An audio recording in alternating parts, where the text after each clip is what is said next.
You are now listening to Cryptid Cocktail Party. Creatures, let's meet for a drink. It's a treat. Join us. Join us in the fight. Cryptid Cocktail Party. Cryptid Cocktail Party. Hello, everyone. Welcome to Cryptid Cocktail Party. My name is Sarge, and unfortunately, Dave cannot make it today. He definitely doesn't have explosive diarrhea. However, I am joined by Maynerd, who also does not have explosive diarrhea. but you are extremely close to the camera, which is interesting. As of when we're recording this. I mean, my goal, anytime I come on the show is to just get as close to the camera as I possibly can. And, with this little fisheye lens, I think I'm there. Like I can see possibly be inside any your closer. nose. I can almost see your brain. You're going to have to look harder than that. Anyway, Not much up there. welcome to Cryptid Cocktail Party, a show where we have a few drinks, share a few laughs, take a dive into the unknown. Welcome. We've got a fun episode. This one's local, buddy. Take a guess as to where this episode is going to take place. Oh, boy. Boston? Somewhere? Yes. I was Okay. actually worried that you might say Quincy sent a tea. No, I mean, let's not get crazy. I mean, I just thought I'd start out a bit more broad than that. I figured I'd be right if I said Boston. Yeah. Well, you were right. Because, of course, it's two boys from Quincy. Why wouldn't we do an episode about Boston, which is not Quincy? Yeah, dude. How familiar are you with Castle Island? The brewery or the place? Like Well, isn't the actual- brewery on Castle Island? I believe so. There's one a little bit closer to where we live too. But yes, it was the brewery's obviously started about the Nice. Well, Anyway. this story takes place on Castle Island. It's a bit of a Ooh. detour from what we normally do, but I thought it would be a cool story to tell, and it inspired a famous writer, but we're going to get to that. All right. So I think I'm gonna read the script I wrote. I'm going to try not to go off topic too much because there's so much to talk about with this. So I'm just going to get right into it. I'm going to tell you a little story, Maynard. All right. It better end with Sullivan's hot dogs or something. Fuck, I left that out. Shit.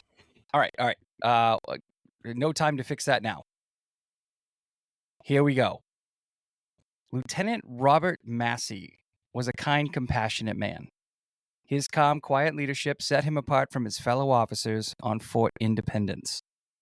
The soldiers under his command and nearly everyone else on the frigid, windswept shores of Castle Island admired and respected him. Conversely, the same could not be said for Lieutenant Gustavus Drain. Drain was brash, arrogant, and utterly repellent in almost every way. He spent his days singling out soldiers for relentless bullying.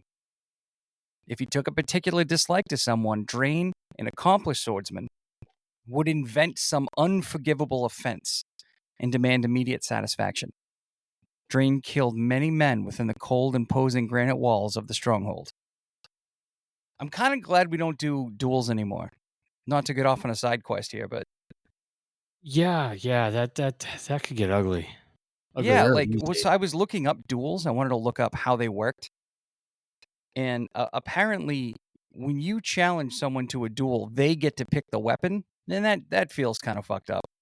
Yeah, because you could be all ready and you know how to use 9 out of 10 weapons, but then they choose the one you don't know how to use, and you're kind of Right? screwed. Like, what if I challenged a guy who was really good at fighting with yo-yos? Screwed. Absolutely screwed. I can do the cat's cradle. That's about it.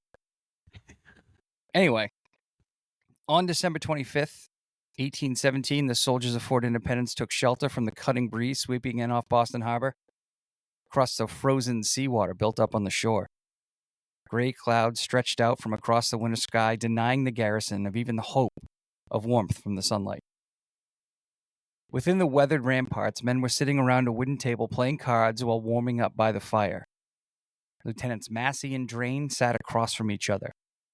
Their dog-eared cards trembled from the unshakable chill of the damp, freezing air. The flames cast dancing shadows throughout the room. Massey laid down his hand. The other men laughed as Massey reached out to claim the pile of coins in the center of the table for the game that he just won. Drain shot up from his stool and slammed his hand down on Massey's winnings. The laughter stopped as the mood in the room turned dark. "Hold fast, sir," Drain growled. "You're a cheat." Massey looked confused at the accusation. He could not have possibly cheated. The other soldiers were equally confused, but weighed the consequences of challenging Drain. He had killed men for less. Massey calmly pushed back from the table. "I did not cheat, sir. You dealt the hand." Drain's anger grew even more intense. His voice became quieter. "Are you questioning my honor, sir?" He nearly spit the words out between clenched teeth. The room was silent in shocked fear. There was no question where this conversation was heading. Massey rose from his seat. He straightened his waistcoat and met Drain's intense gaze. Drain appeared confused at first, not expecting Massey to remain firm. Massey smiled. "You were mistaken, sir. Perhaps the cold has clouded your judgment." In a flash, Drain flipped the table, sending tin cups, cards, and coins scattered across the room. "I demand immediate satisfaction, Massey." Massey rolled his eyes in contempt. "Very well, Drain. Swords. West parapet, 1 hour." Massey turned and left. Drain excuse me. I was choked by my own words that I just wrote. Massey turned and left. Drain kicked the pewter flagon across the room and stormed out behind him. Massey entered his quarters, followed by his second, a man named Master Sergeant Franklin. He opened a chest at the foot of his bed and drew his blade. "Sir, please do not fight, Lieutenant Drain," Franklin said. "He has not lost a duel." Massey paused, took a deep breath, then he turned and faced the worried sergeant. "I cannot abide that man's accusations, Sergeant. If I do not answer, I will be labeled a coward." The Master Sergeant nodded. "Aye, but a living coward, sir." Massey smiled. "That's no kind of life, Sergeant. A man is only as good as his honor." Down the hall, Drain had retrieved his saber. He shook his head and wondered why Massey had accepted the challenge so readily. "What is his aim?" Drain muttered to himself. "No matter. He'll die as confidently as he lived." He chuckled. The tremble of his hand betrayed his laughter. Massey was very confident. "How are we doing so far?" I'm ready. I need to know what happens next.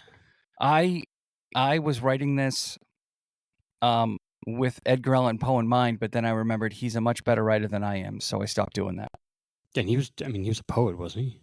He was a poet. All right. Yeah, this is more long form, I did write a couple of rap songs, but that's about it. Oh, all right. Yeah, none of them were good, so for another just episode. don't look them up. Spotify. SoundCloud. Skirt. Massey and Drain met in the shadows of the fort's bare cellar under the west parapet. Each second carried a lantern. The men drew their swords, prepared to engage. Drain charged forward and swung wildly. Massey stepped aside and Drain spun around. Massey thrust his sword at Drain's chest. Drain parried, but he left his face open for a jab from the hilt of Massey's saber. Blood gushed from Drain's torn lip. Drain wiped away the blood with his handkerchief. He threw it on the floor and once again lunged towards Massey. Again, Massey stepped aside. As Drain passed, Massey tripped Drain, who fell hard on the dusty cellar floor. Massey walked to his side. "Satisfied?" Massey said calmly. Drain nodded. His blood fell in drops on the dry floor. Grains of sand glistened in the lamplight. Massey returned his sword to its scabbard and reached out his hand to help Drain up. Drain's fingers extended and then contracted into a fist. In one swift motion, Drain threw sand into Massey's face. As Massey stumbled backward, Drain thrust his sword into Massey's chest. Massey fell to his knees.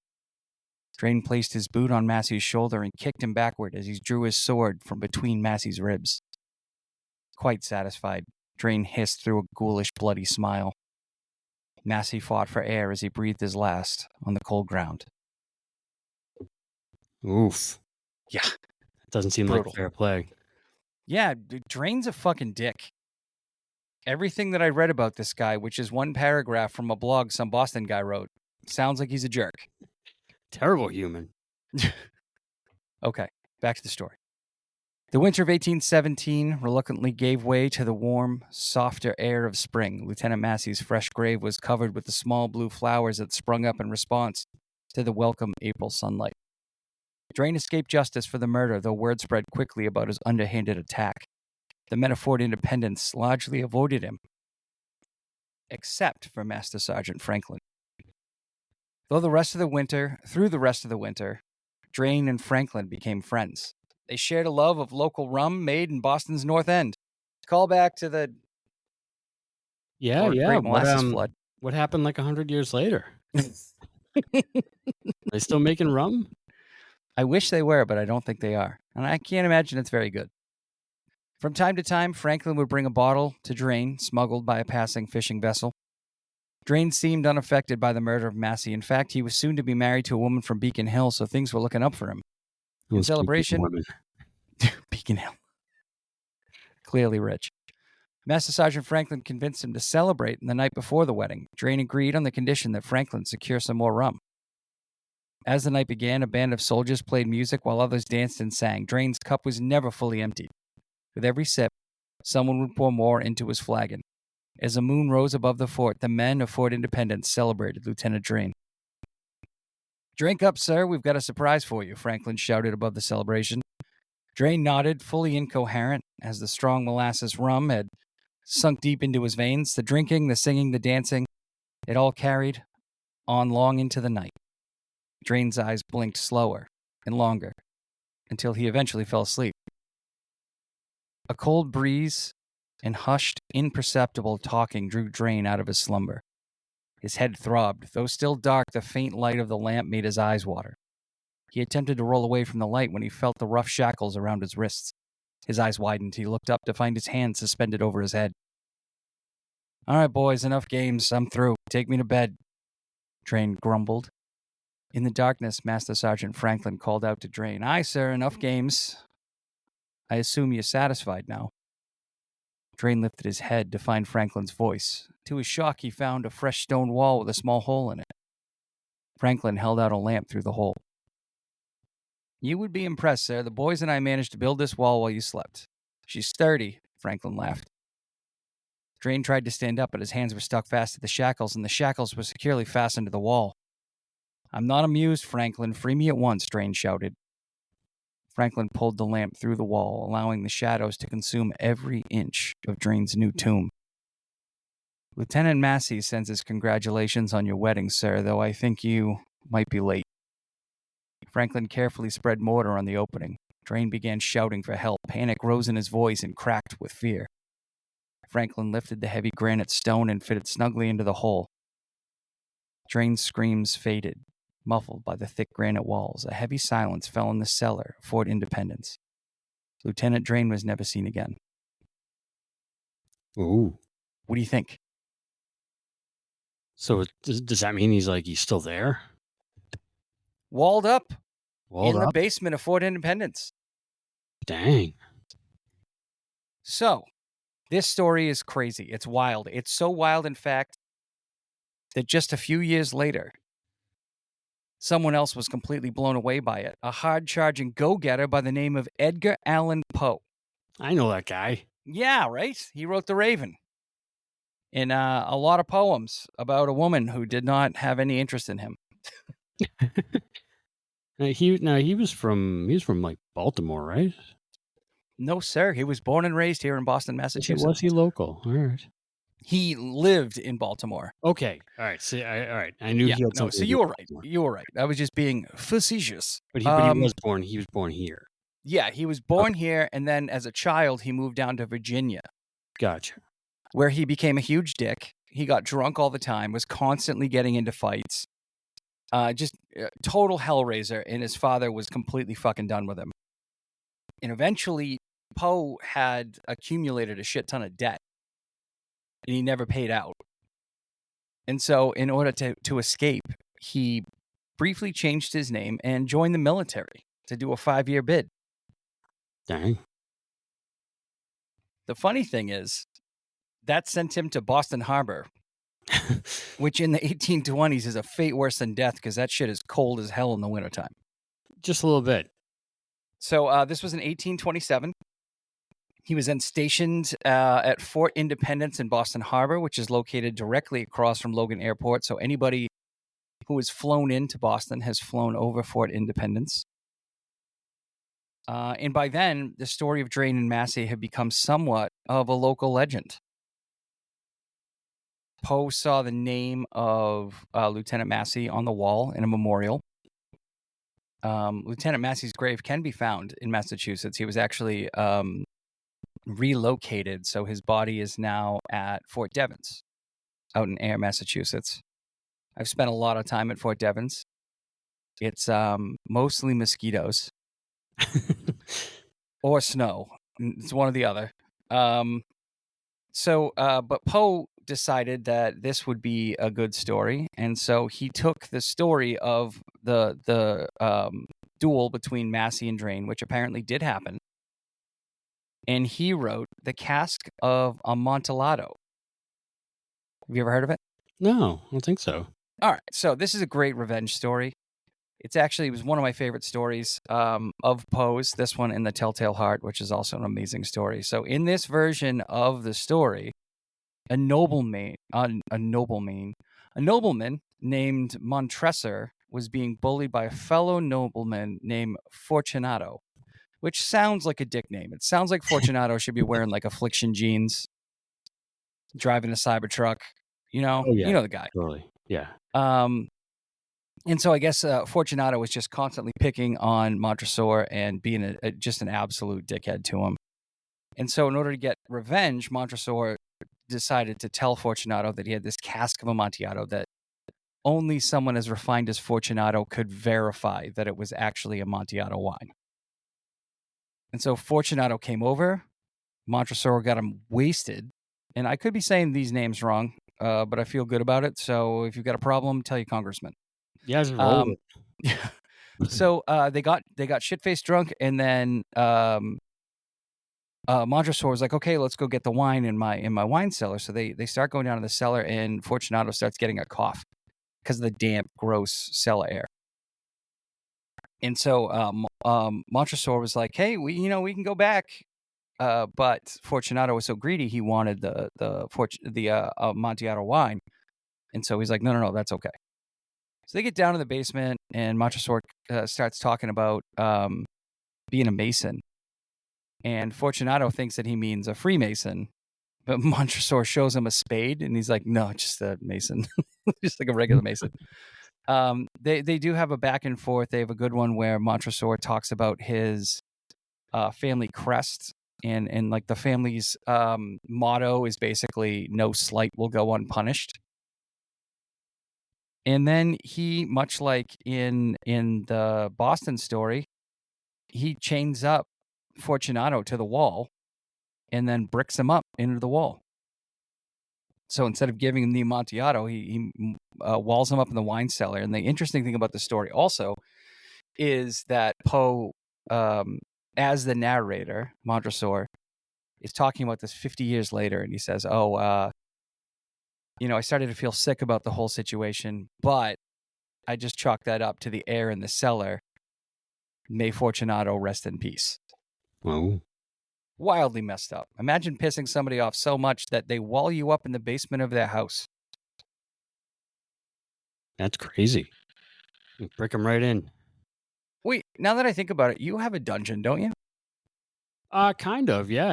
If, you have a what you'd call a basement under a cement garage. So yeah, that could qualify as one. If I ever wanted to fill that in, I could, Yeah, you could just wall it up and nobody would notice. Oh yeah, no, nobody'd know that was there. Because nobody has a basement under their garage. Oh no. All right, so you might be asking. I don't either. Technically, I wouldn't either. You just have a room where you keep the mailman. If somebody just, you show up on the ring cam one day and I catch you, you're in deep shit. So game over, buddy. Game over.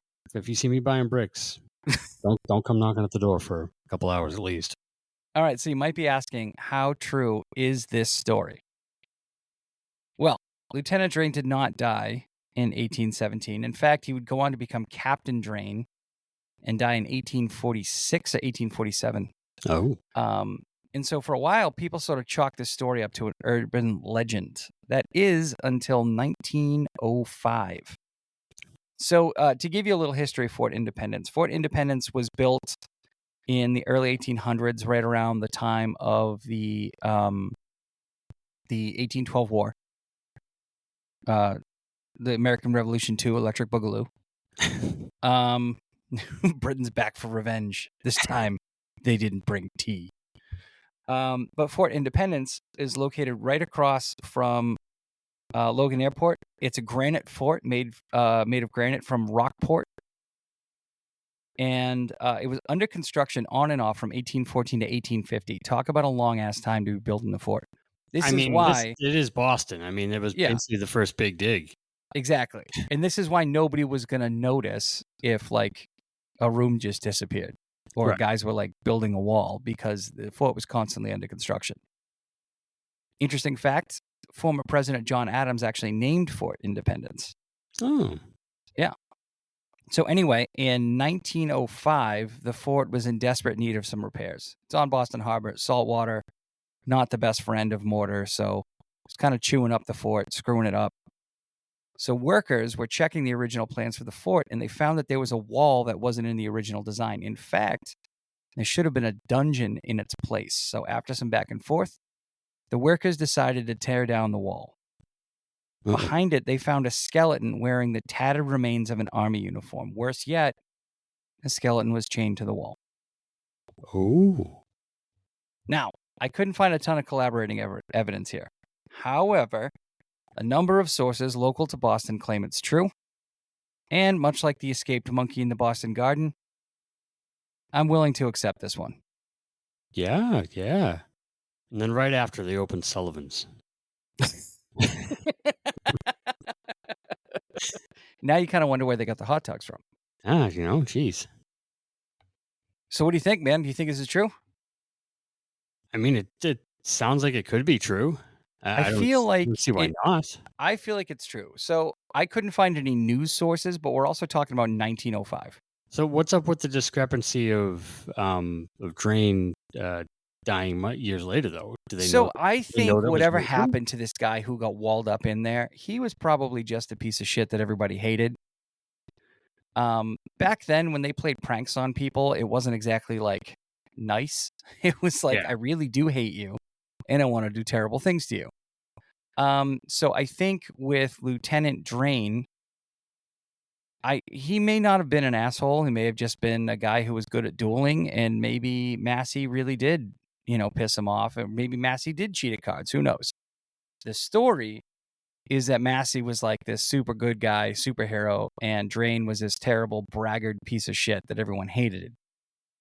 And so that's what carried the story on. But this was also being told in 1827, 10 years after this duel supposedly happened.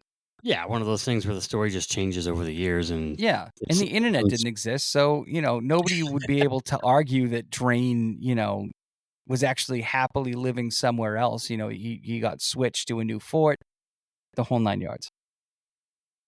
I added a little color commentary. I don't know if he was actually getting married. I think the story was supposed to end with them getting him drunk. I was just putting some flair in there.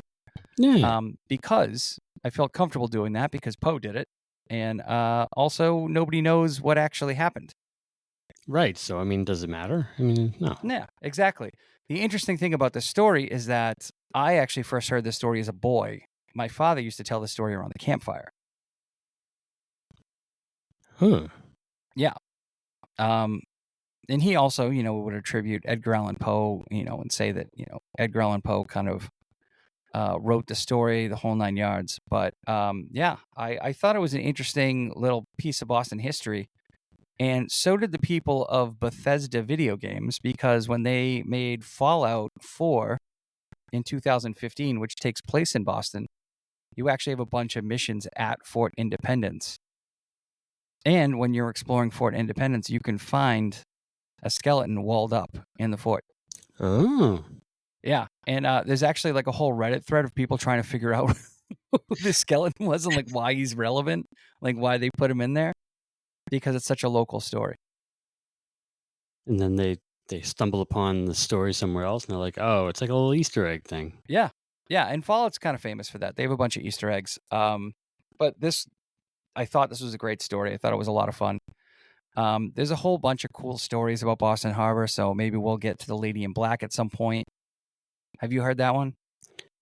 I think so. Yeah. Yeah, I'm pretty sure that was on George's Island, but I could be wrong. I don't know. It might have been Fort Independence. My dad used to tell that one as a ghost story too, and it turned out there was some truth to that story as well. So, a whole bunch of fun stuff. But I thought, who better to appreciate this story than a guy who goes to Castle Island Brewery all the time? Yeah, exactly. And I mean, I've been to the Fort Independence and the Castle Island plenty of times too. I mean, grew up just south of there, so. Yeah, I did a harbor tour recently, and the narrator of the tour, the person talking about all the sites that we were seeing, actually touched on this story. That's why I thought it'd be fun to talk about. If you want more information, good luck. I couldn't find a lot. That's why I had to write a story myself, kind of loosely based on the facts that were available to me. But again, we don't even know if the duel actually happened. We do know that there was a Lieutenant Massey and there was a Lieutenant Drain. They did exist. There's arguably enough evidence to say that the duel also happened. We just, we're guessing that Massey died in the duel and that Drain went on to be the victor and then get promoted to captain. I'm sure the BPL has some other stuff, or if you really wanted to do a deep. Oh yeah. I was actually I got real deep. I started looking up maps. I wanted to see kind of what everything looked like back then. Castle Island was in fact an island, but then they turned it into a peninsula. Yeah. And the interesting thing I learned on the harbor tour, is that a lot of the islands on a lot of Boston is just filled in islands. Oh yeah. Yeah, So- I mean, Back Bay was literally a bay, and Yeah. it's not now; it's land.